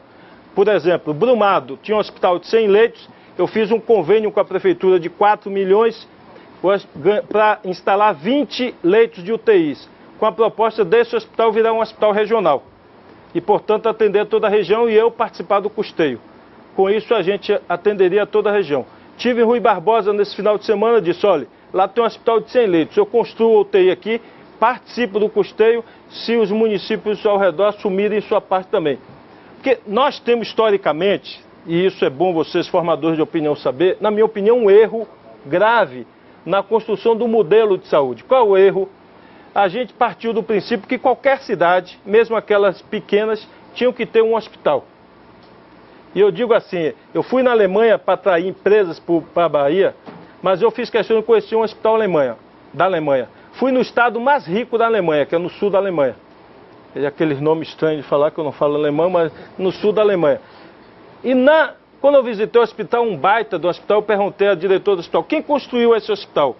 Ela disse, foram os municípios da região. Eu digo, como assim? Os municípios dividiram, construído aqui neste município? Ela disse, foi. Aí eu disse, e quem mantém o hospital? Ela disse, metade é rateado entre os municípios e metade o Estado paga, o governo do Estado paga. Aí eu perguntei a ela, aqui na Alemanha não tem essa cultura de cada município querer ter o seu hospital, por menor que seja o município? Ela disse, governador, dizem que no passado aqui era assim. Mas o povo chegou à conclusão que ao invés de ter 10 hospitais que não resolvem nada, é melhor ter um na região que resolva tudo. Então hoje nós temos muitos e muitos, a Bahia tem quase 300 hospitais municipais. A maioria, sequer o centro cirúrgico funciona. Mas o prefeito, ninguém quer ter o ônus político de dizer que fechou o hospital. Então o prefeito gasta 200, 300, 400, 500 mil com aquele hospital. 500 mil, 400 mil, 300 mil no hospital não faz nada por mês. Então, às vezes tem 10 hospitais numa região que gasta 500 mil. Eu digo a eles assim, 10 hospitais a 500 mil dá 5 milhões por mês. Dava para funcionar um senhor hospital aqui na região. Então, é este o conceito que eu estou querendo introduzir. Graças a Deus eu estou conseguindo mobilizar e convencer muitos prefeitos novos, gestores novos, a esta mentalidade. Que o que interessa, porque um hospital é diferente de um ponto de ônibus. Ponto de ônibus, quanto mais perto de sua casa, melhor, né? Isso. Um hospital, o que interessa não é se ele é perto de sua casa, é se ele resolve o problema do seu filho, da sua filha, do seu pai, da sua mãe, e não se ele está perto de sua casa. Então não adianta ter um bocado de hospital perto de sua casa se nenhum resolve nada. E custa caro, ou seja, o dinheiro é da sociedade. Nós estamos gastando uma fortuna com muitos pequenos hospitais que não resolvem nada. No máximo bota um soro no paciente e fica ali aguardando para poder enviar por ambulância para algum hospital longe dali. Então, graças a Deus, a gente tem convencido e tem implantado os consórcios regionais de saúde, e eu já consegui convencer, eu acho, a região de Brumado vai fazer, espero estar convencendo aquela região de Rui Barbosa. O outro aqui que nós estamos fazendo é na região também de Ribeira do Pombal, onde nós queremos formar o consórcio de saúde, a região de Botirama, enfim. Nós estamos construindo esse conceito de regionalização da saúde para reduzir custo e aumentar a qualidade do serviço para a população. Governador, acho que está sendo muito informativa essa entrevista, essa sua sabatina, esse seu bate-papo, mas está com pouca emoção. Certo? Então deixa eu botar um molhinho aqui, uma pimentinha. Né? Somos baianos, senhor criado na liberdade, né? Faca cega, bicho solto. Seguinte, quero saber, como cidadão de Salvador, como um soteropolitano, como habitante dessa cidade há muito tempo, e logicamente o senhor acompanha de perto a gestão do prefeito Assemineto, o senhor acha que Assemineto está pronto ou estará pronto daqui a 2 anos para ser governador do estado? Olha, eu não vou fugir da pergunta, mas não cabe a mim dizer isso. Como eleitor? Como Cito soteropolitano? Como eleitor eu não votaria nele, então... mas o senhor acha que ele está preparado? Não, não votaria nele por uma simples questão. Eu acho que se trata de prioridades. Eu acho que vale a capacitação da pessoa, mas vale também, e vale muito, o que a pessoa prioriza no cargo que exerce. Eu, do ponto de vista de Salvador, eu não consigo entender como transformar a vida de 3 milhões de habitantes se nós temos, nas duas coisas mais básicas do ser humano, nós estamos em último lugar. Estamos em último lugar em assistência básica de saúde, é a pior cidade do Brasil em atenção de postos de saúde, ou seja, Salvador só tem 31% de atenção à saúde. Então não há como resolver o problema de saúde sem atenção básica, sem o povo ter acesso a médico. Porque assim como um carro que precisa de manutenção, se você não der manutenção, ele vai quebrar todo dia.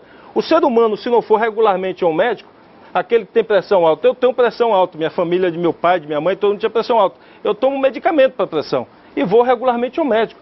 A pessoa que tem pressão alta, que não vai regularmente ao médico, que não faz exame, essa pessoa mais cedo ou mais tarde vai parar na emergência de um hospital. Vai ter um derrame, vai ter um infarto.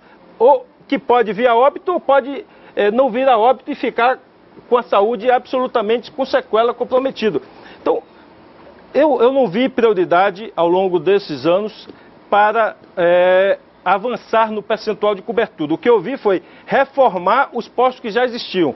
ou às vezes botar no chão o posto que existia, porque a estrutura não estava boa, e reconstruir o posto no mesmo lugar. Educação infantil. Deixa eu só interromper um pouquinho. Eu estou achando bacana Darino falar isso. Ele queria esquentar, então já esquentou. Mas eu vou por aí também, mas eu vou esquentar mais. Calma. Não é só saúde, não, porque eu queria que o senhor comentasse, avaliasse um pouco a administração de Assemineto, que ela tem sido muito bem avaliada pelos soteropolitanos. Tem sido muito elogiado o trabalho do prefeito. É isso, eu queria saber... Qual é a avaliação que o senhor faz, não só da área de saúde, como um todo? Uma vez o senhor me falou que o Assemineto estava fazendo obras de maquiagem, citando a Barra, o Rio Vermelho. O senhor continua com essa ideia ou mudou um pouco? Que avaliação o senhor dá? Não, eu falei da saúde e vou falar da educação. De maneira geral. A educação infantil. Nós temos o último lugar no Brasil. Como é que nós vamos... Salvador é a cidade que, junto com Recife, são as duas cidades mais pobres do Nordeste. São as duas cidades que têm o maior desemprego. Ou uma é líder ou vice-líder. Fica revezando o troféu de campeã do desemprego no Brasil. Por quê? Porque nós temos um histórico de... A cidade de Salvador foi ocupada de forma desordenada, num curto período de tempo, com um êxodo rural muito grande, e a ocupação se deu de forma absolutamente desordenada, com baixa escolaridade e uma renda muito baixa. Então, como você reverter isso? Com educação, só tem esse caminho.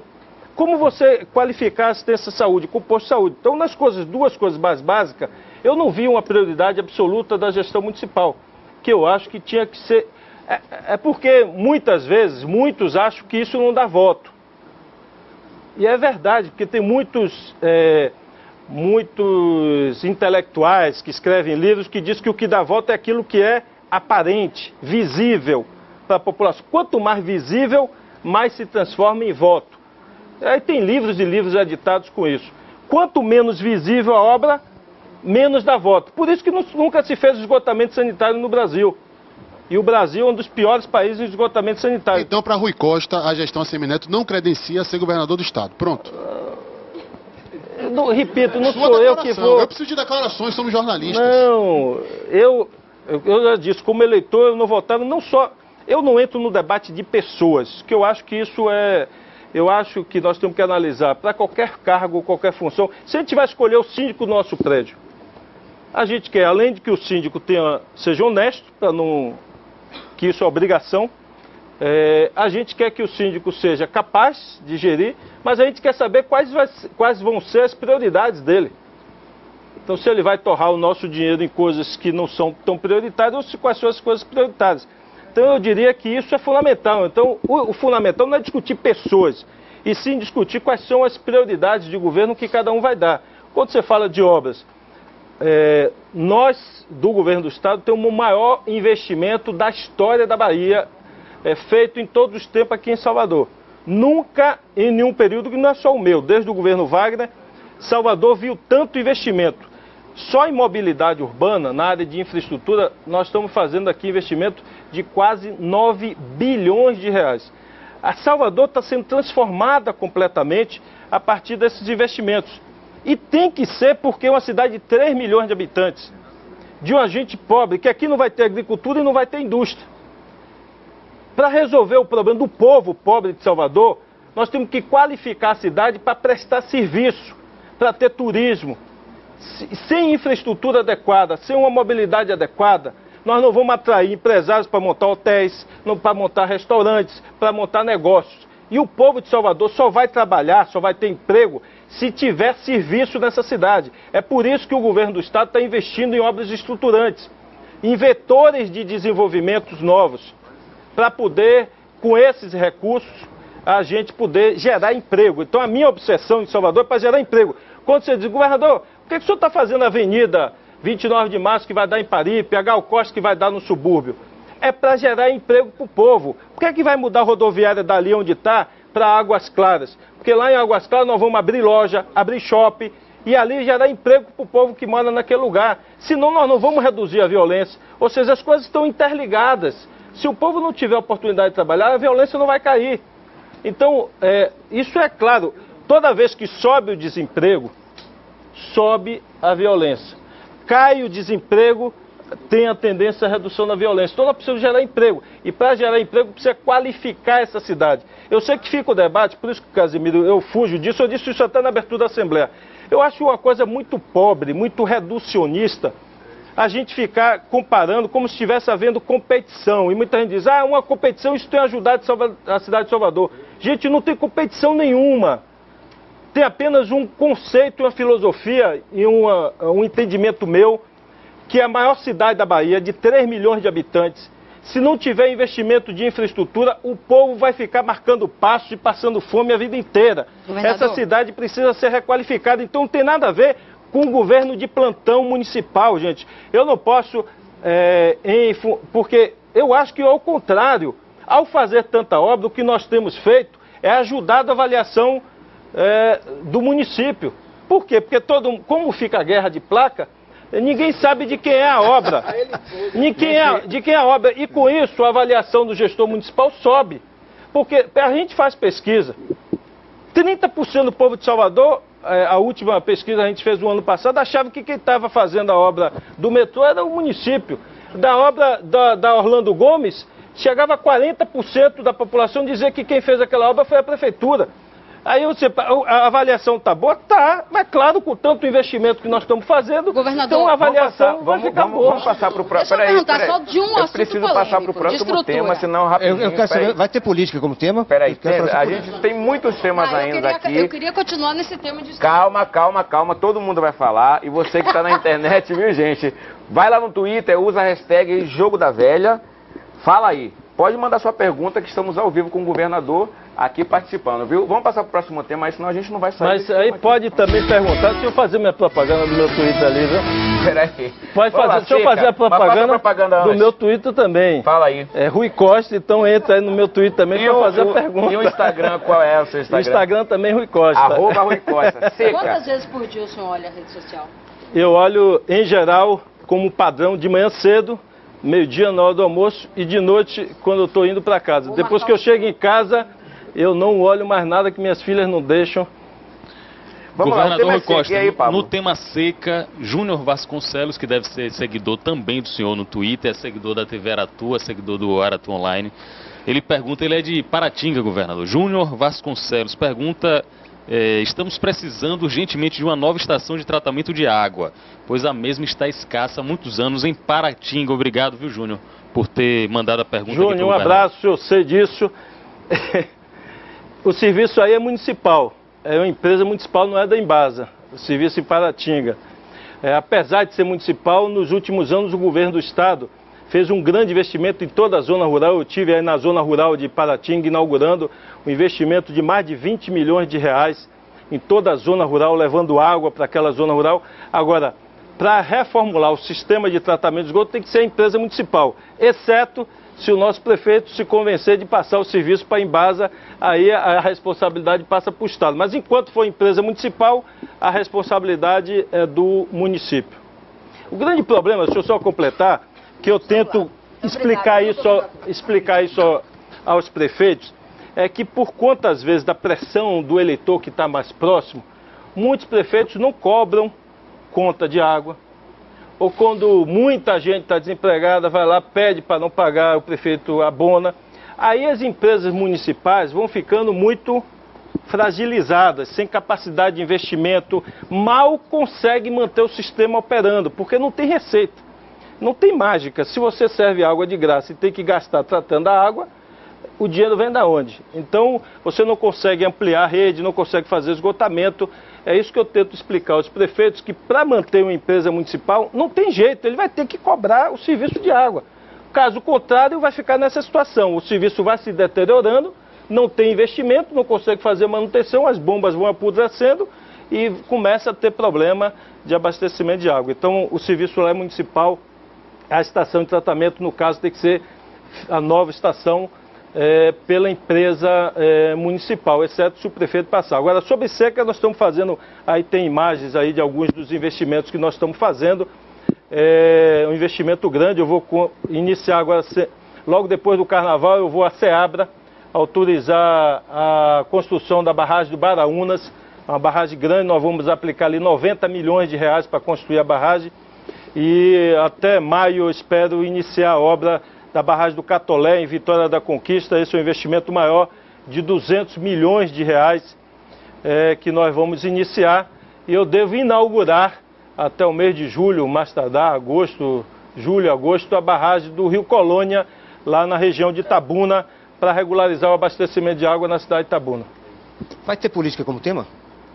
Vai ter política como tema no final. Mas duas perguntas o tema é seca aqui. Olha essas imagens aí, governador. Eu acho que o senhor também vai ficar bastante emocionado com as cenas de como afeta a seca no interior da Bahia. Essa reportagem foi exibida na TV Aratu e temos imagens contundentes de como afeta o cotidiano das pessoas. Eu queria saber como é que o governo do estado pode dar uma resposta, o governo do estado atuando contra esse cataclisma natural, essa intempérie.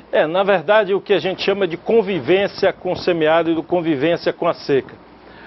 Eu diria que nós avançamos substancialmente, não resolvemos todos os problemas ainda, tem muita coisa para resolver do ponto de vista do abastecimento humano.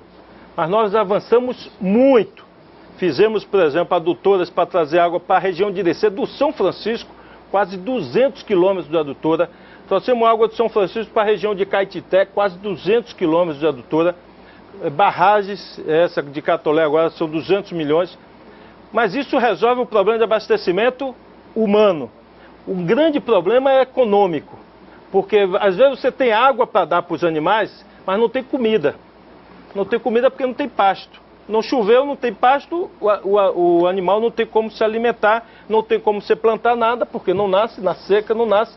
E a água que é para consumo humano não serve, evidente, em volume para você irrigar toda essa área. Então nós temos um grave problema. Nós temos feito políticas no sentido de conviver. Por que nós chamamos de conviver? Para que haja uma reserva alimentar, que os produtores façam uma reserva alimentar. Se lembra daquela historinha quando a gente aprendeu quando era criança, da formiga e da cigarra, de guardar alimentos para o inverno? Aqui não é guardar alimento para o inverno, é guardar alimento para a seca. Então nós temos incentivado forrageiras, a exemplo da palma.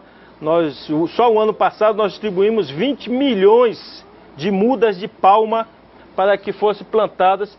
Para quê? Para que isso seja cortado, guardado para o tempo que não tiver alimento no pasto para os animais. Muitos produtores ou alguns produtores conseguem atravessar períodos mais longos de seca com a reserva alimentar. É evidente que se esse período durar muito, aí não tem jeito. E nós estamos torcendo para que a chuva venha. Choveu na maior parte do Nordeste, já agora nesse início de ano, e a Bahia ficou um pouco ilhada nisso. Esse final de semana choveu muito no Oeste, bastante até. Então eu diria que o Oeste está resolvido, mas o miolo do estado não choveu. E nós queremos ver, torcendo, rezando até o mês de abril para que a chuva venha para amenizar o sofrimento do sertão, porque o problema de abastecimento humano de alguma forma a gente resolve. O problema fica na atividade econômica, que aí sim é mais difícil de resolver. Vamos passar então lá para o próximo tema. Lembrando aí, você que está participando pode entrar através do Twitter, fazer sua pergunta. A hashtag Fala Aí, viu? E no Twitter do governador também, Costa Rui, e as pessoas podem perguntar. Pronto, pode rodar o próximo tema aí. Turismo, diversão, negócios. Olha aí. Pablo, por favor. Governador, tá saindo o microfone aí? Eu queria falar de Pelourinho. Pelourinho, só fazendo um apanhado assim, até quem quiser complementar. Pelourinho, ele era a cidade alta, ele era o bairro da elite. A elite saiu, Pelourinho entrou em degradação. Teve o tombamento, não é um tombamento, lá da Unesco, em 1985, como patrimônio histórico. E aí veio a reforma. E aí a reforma, que ela é bastante controversa. Ela, a meu ver, foi uma reforma errada, não foi no seu governo, mas enfim. E não houve inclusão nenhuma, houve expulsão dos moradores que estavam ali. E a sensação que eu tenho é que 20 anos depois, essa reforma do início dos anos 90, nenhum governo entendeu a raiz do problema, por que o Pelourinho ainda não deu certo. Quando digo não deu certo, entre aspas, o que é? A sensação para o soteropolitano médio é que o Pelourinho não faz parte da cidade, é um lugar à parte. Tentaram transformar numa ilha de fantasia, lá nos anos 90, e aí Hoje você tem programação cultural, porque tem, a Secult coloca nas praças, a Prefeitura também coloca, lá a Fundação Gregório de Matos tem toda a programação. Você tem policiamento, porque tem, ok, você tem problemas pontuais de furto e tal, mas tem policiamento nas esquinas, eu frequento Pelourinho e vejo, mas ainda assim não é um lugar abraçado pela maioria da população. E aí você, a meu ver, tem problema de acesso, você pode ter policiamento lá, mas você tem problema de segurança no acesso, você tem ponto de ônibus ou na Baía Sapateiros, ou lá na Praça da Sé, ou lá embaixo. O que é que falta para mim? Não basta pintar, não basta restaurar, não basta fazer festa, porque festa para mim não forma público. Então, por que o Pelourinho ainda não deu certo? O que é que falta? Olha, eu concordo integralmente, não tenho o que reparar na sua afirmação, concordo integralmente. E o grande erro foi fazer a reforma com o conceito de presépio, como se fosse um presépio a ser visitado. Isso não deu certo, não é aqui na Bahia, não. Em lugar nenhum do mundo isso deu certo. Aonde nós temos centros históricos, patrimônio cultural conservado, onde ele faz parte da vida, da atividade da cidade, da vida cotidiana da cidade. Então o grande erro foi retirar dali a atividade da cidade. O governo do estado sair por centro administrativo, resolveu extraordinariamente a parte de gestão, melhorou e nós temos, sob esse aspecto, uma excelente concepção de um centro administrativo organizado. Mas do ponto de vista do nosso centro foi um desastre. Você retirou dali, sei lá, 70, 80 mil pessoas que são servidores do estado e a população que ia para usar esse serviço. Então, você tinha uma atividade econômica forte, puxada pelo serviço público estadual, que irrigava todo o centro antigo e o centro histórico. Na hora que sai esses órgãos do centro e retira a população que existia, isso despencou. Como recuperar? Incentivando que a atividade econômica volte para lá. Eu sou defensor disso. Então nós temos agora 2 hotéis, um da Rua Chile que vai ser inaugurado, outro da Praça Castro Alves. Então nós temos que incentivar, financiar, subsidiar a atividade econômica naquele local. Eu concordo com você, não dá para ficar eternamente usando dinheiro público para subsidiar festa para manter um local. Ali só sobrevive com forte subsídio para festa, para eventos. E isso do dinheiro público, do povo, que necessariamente não está lá na festa. Ou seja, você tira dinheiro da periferia, de população mais pobre, para bancar festas, muitas vezes para a classe média ou para outros segmentos que frequentam para poder manter aquele patrimônio histórico. Justifica pela necessidade de manter o patrimônio. Mas isso não pode ser ad infinito, tem que ter uma solução. Então, nós estamos estimulando os hotéis para ir para ali, restaurantes, e por isso o novo centro de convenções, nós estamos falando de turismo. O meu desejo era colocar na Cidade Baixa, porque o nosso projeto inclui o centro de convenções, um hotel e inclui um teleférico saindo do centro de convenções para a área do Santo Antônio. Com isso, nós ligaríamos o comércio através de um novo veículo, e um veículo que seria um novo cartão postal da cidade, um teleférico que saía lá do Santo Antônio para sair dentro do centro de convenções, onde, com esse formato, a gente conseguiria vender a atividade de convenções para o mundo inteiro. Eu não quero fazer as coisas de forma amadora.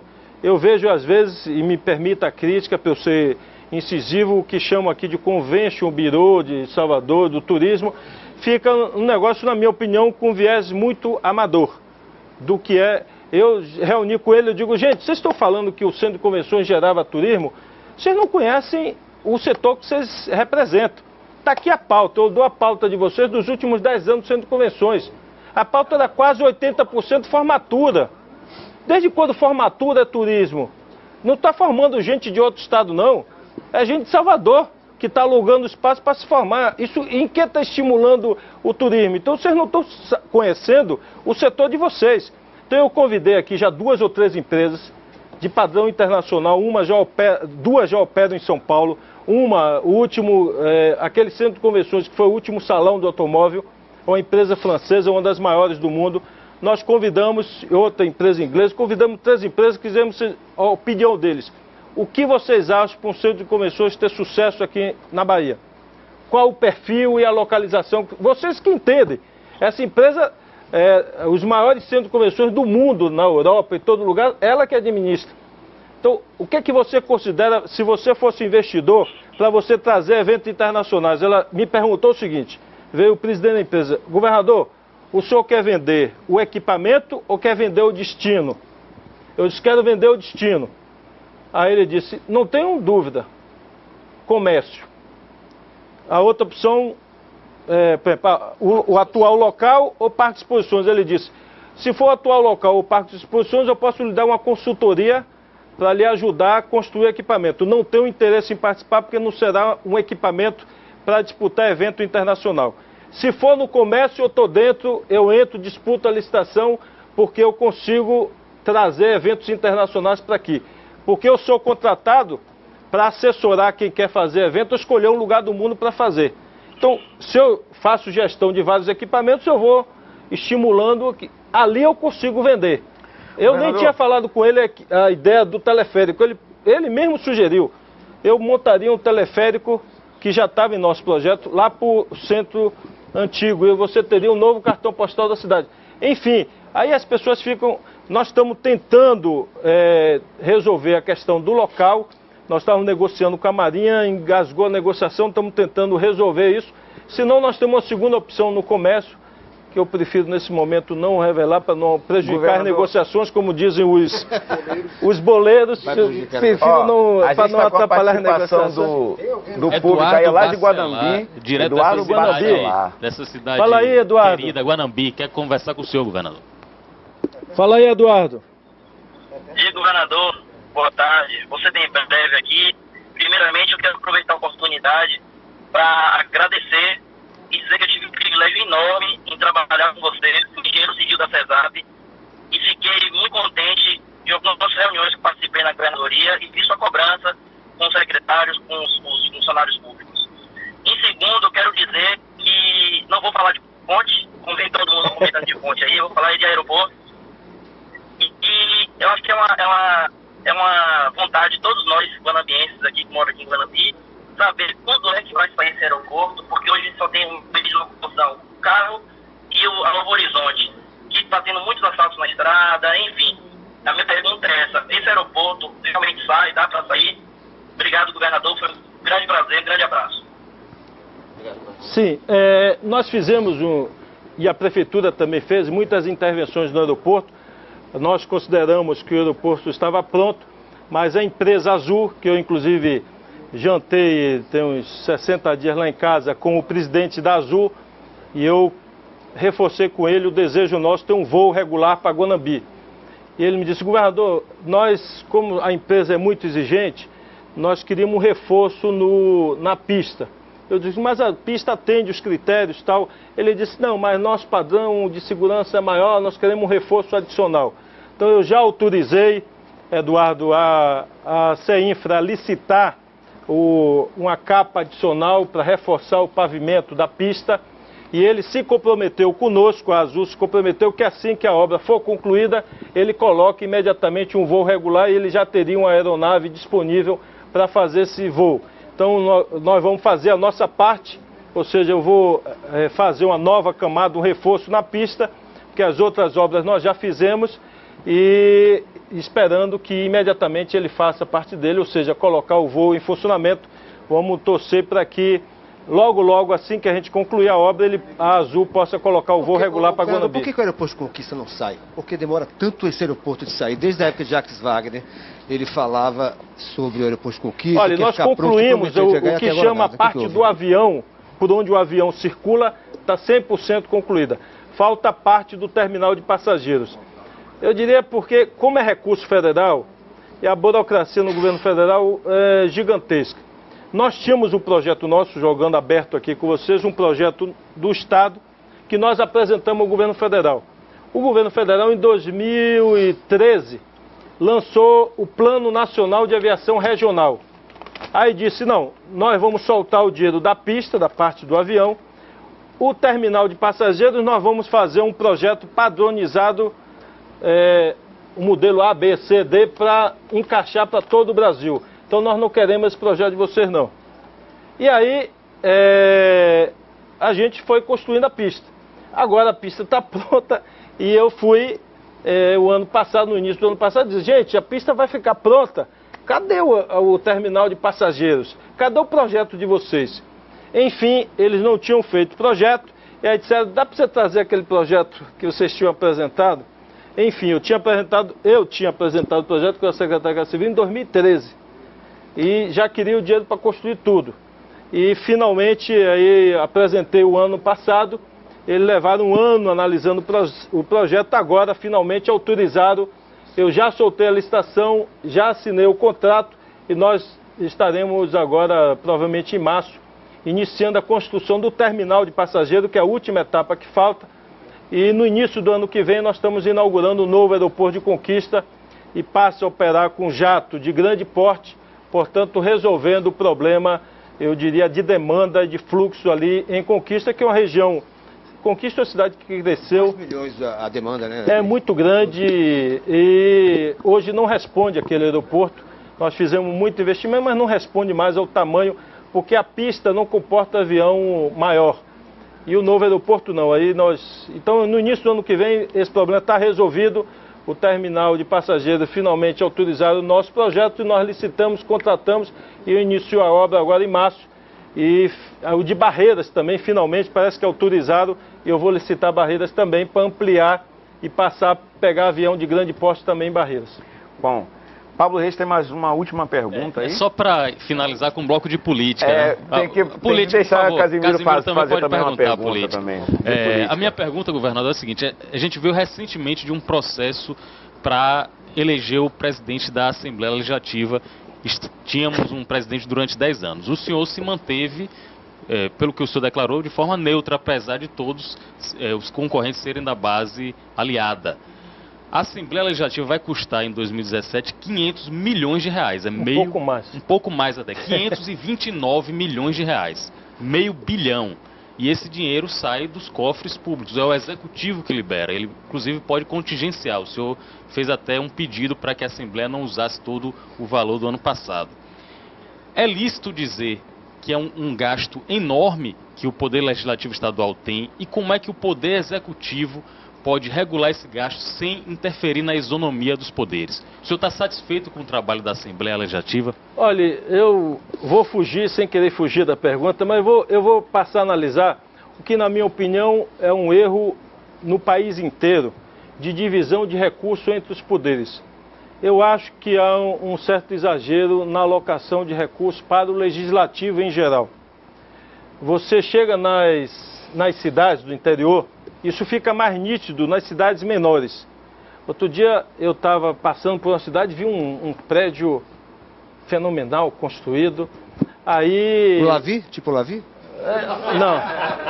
Não, bonito. Para o padrão da cidade, um prédio grande, imponente para o tamanho da cidade. Eu perguntei, aqui vai ser o quê? Um shopping? O que vai ser? Um centro comercial? Um fórum? Vai ser o que isso aqui? Aí isso não é a Câmara de Vereadores. Aí eu estava esse dia aqui com o prefeito de Candeias, a gente estava olhando, eu entrei nessas ferramentas de visualização online para visualizar o hospital, que ele chegou lá pedindo ajuda lá para o hospital, eu entrei para ver as imagens externas da rua, do hospital e tal. Aí virei a câmera assim, tinha um prédio espelhado, bonito, portentoso. Eu digo, isso aqui é o quê? Isso é a Câmara de Vereadores. Então assim... Há, na minha opinião, proporcionalmente às suas responsabilidades, há, na minha opinião, uma divisão, eu diria, errada de recursos. E olhe que os legislativos, em gerais, de uma forma geral, não usam o teto constitucional que a lei lhe permitiria. Na maioria dos legislativos, mesmo municipais ou estaduais, ou mesmo a União, o legislativo não chega nem ao teto. E mesmo não chegando ao teto, muitas vezes você tem uma folga grande. Não que... Eu acho que eu sou contra aqueles que dizem que a política não tem que ser financiada. A democracia precisa de financiamento. Não existe democracia sem financiamento. Agora, o parlamento tem que ser remunerado, tem que ter estrutura. Agora, eu acho que há uma desproporção. Na escassez de recursos, a gente poderia ter um bom funcionamento de casa legislativa com um pouco menos de recursos. Tem alguns que eu gosto de citar, até para ver se dou exemplo. Eu fui, por exemplo, em Capim Grosso, inaugurar um sistema de monitoramento de câmeras na cidade, que foi feito integralmente com dinheiro que a Câmara de Vereadores devolveu. Para não falar só de problemas, falar de boas iniciativas. Então a Câmara de Capim Grosso, por exemplo, está de parabéns, eu estive lá inaugurando, os vereadores devolveram e condicionaram. Prefeito, a gente devolve, você faz uma parceria com a polícia, você instala as câmeras, liga no batalhão da PM e a PM se compromete a botar soldados 7 dias por semana, 24 horas por dia, monitorando. Eles devolveram, a prefeitura construiu e nós botamos a polícia 7 dias por semana construindo. Então tem muitas boas iniciativas e eu, é verdade, até brinquei com o Ângelo Coronel, eu digo, Ângelo, tudo que você me devolver, eu uso integralmente para a obra que os deputados indicarem para beneficiar a população. Governador. Você devolver do orçamento 100%, eu ainda boto um plus a mais para atender o que você conseguir devolver de orçamento. Eu repito, eu também não vou para o outro extremo, que eu não gosto de demagogia. Tem gente que fica batendo no legislativo para dizer isso aí é retado. Eu não gosto disso. Eu acho que a Casa Legislativa tem que ser valorizada, tem que ter recurso. Agora, eu acho que no meio da crise todo mundo tem que fazer um pouco de sacrifício e os bons exemplos têm que ser valorizados, como esse da Câmara de Capim Grosso. Governador, eu comecei, não sei se o senhor lembra, elogiando a sua coragem. Não me decepcione. Eu quero que, olhando para a nossa Câmara... Qual delas? A que o senhor quiser, escolha a que a gente acha. Queria que, olhando para a nossa Câmara, eu quero saber se o senhor tem coragem de assumir um compromisso com todos nós aqui, seus eleitores, quem não for seu eleitor, todos nós somos seus governados, de demitir ou afastar qualquer secretário seu que, porventura, venha a ser denunciado ou vire réu da Lava Jato.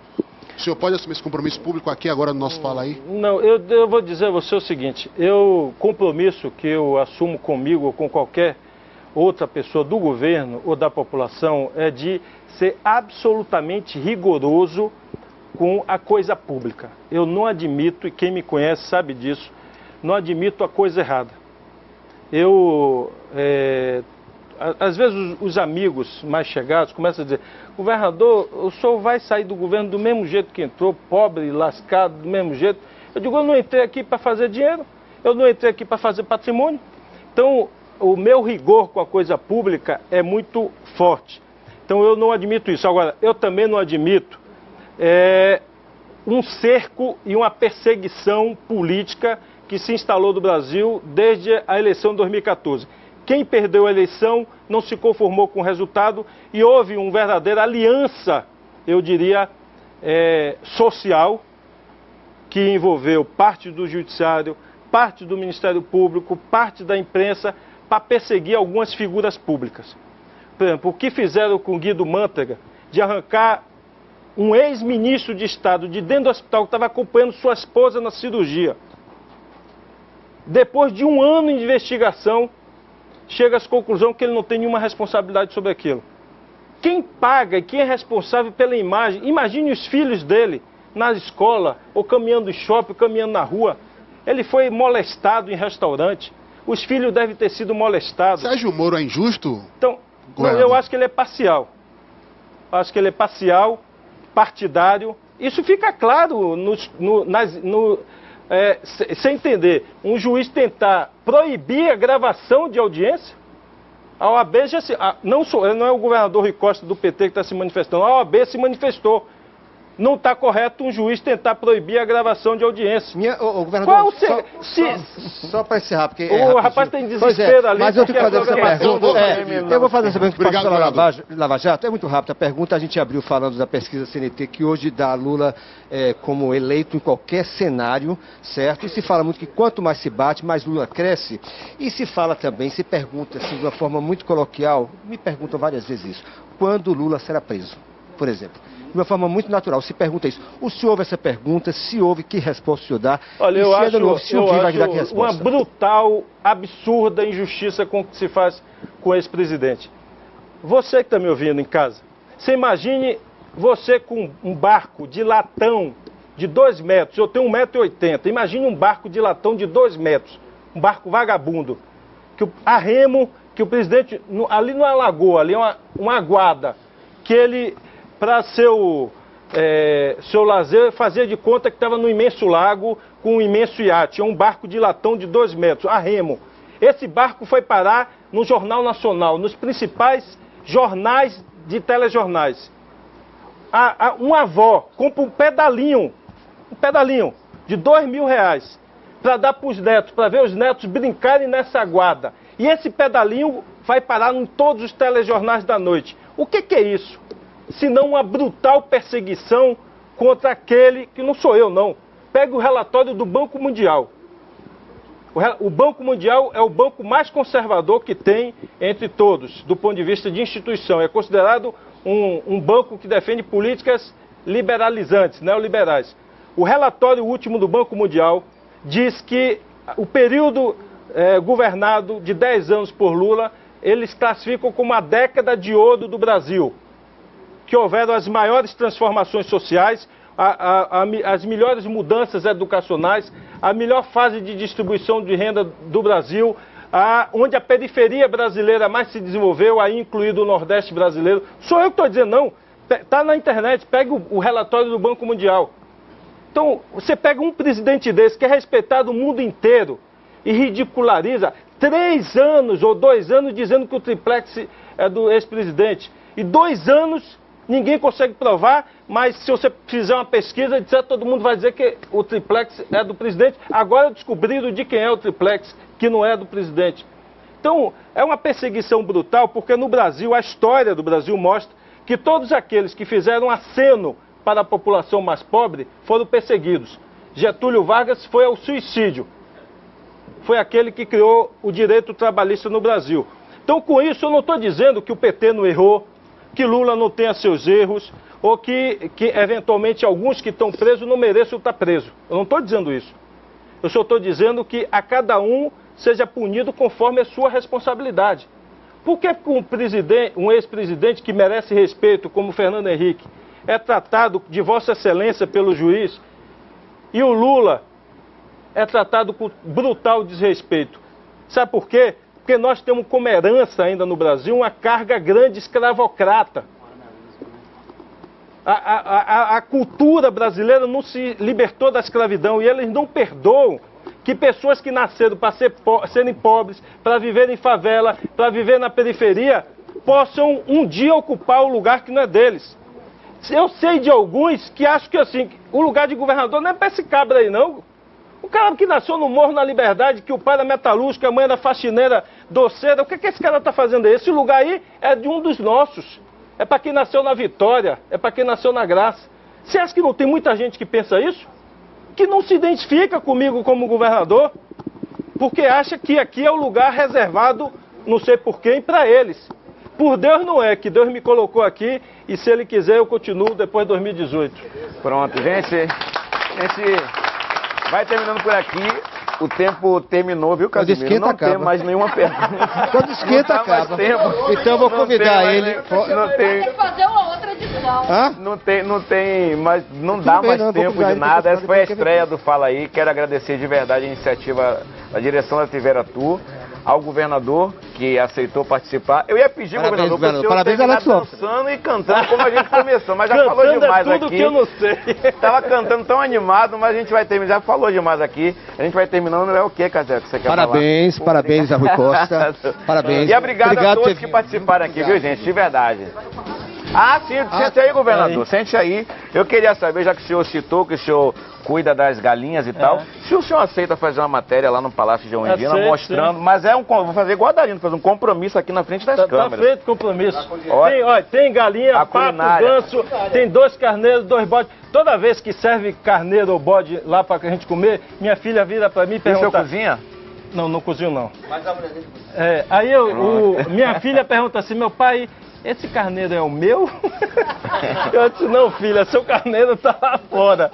No dia um encontro que a gente fez lá, aí eu fiz um carneiro aberto, né? Aquele que estica Aí tava lá assando assa durante 4 horas, botei lá. Aí um tio dela passou e disse...